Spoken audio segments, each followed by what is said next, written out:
If you want the taste of summer and you want to use the seasonal fruit of a good plum, this upside down cornmeal cake is the way to go because you've never had anything better.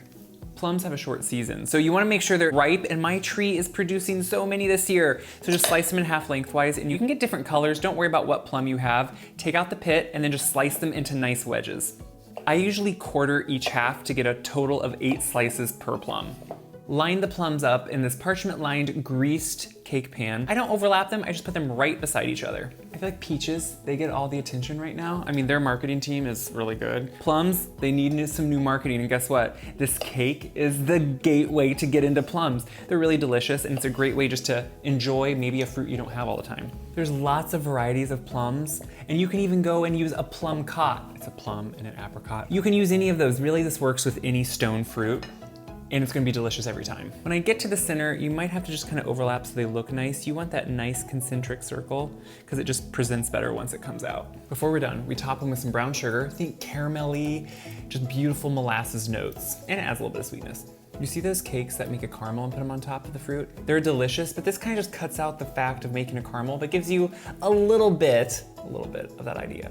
I like a little bit of cinnamon on top. If you don't, just leave it off. Now we make a cake starting with a 1/2 cup cornmeal. Yeah, it sounds weird, but it has that great texture, and it has a little bit of that sweetness and flavor that comes through. 1½ cups flour, 3/4 cup of sugar, 2½ teaspoons of baking powder, teaspoon of salt, and whisk it all together. Add in all the wet ingredients. So we're gonna do a cup of buttermilk. It gives it the best tenderness and flavor. 1 stick or 8 tablespoons of butter that's melted, slightly cooled, 2 eggs, and a teaspoon of vanilla. I don't measure that. Why would you? And then whisk it all together. Pour it on top of the plums and then smooth it out. It self-levels, but you can give it a tap just to make sure there's no air bubbles. Put it in a 350-degree oven until it is golden brown and a skewer inserted comes out mostly clean, 40 to 55 minutes. I let it cool for 15 minutes, then invert it onto a plate. Moment of truth, friends. This is exactly what we're going for. Yeah, do you want a little bite? Yeah, you can have a bite. Honestly, you could let it fully cool, but come on, who wants to wait when it looks this good? Look at that. That is perfect. Summer fruit isn't gonna know what's coming when you make this. Take a bite. You wouldn't think the cornmeal would do something?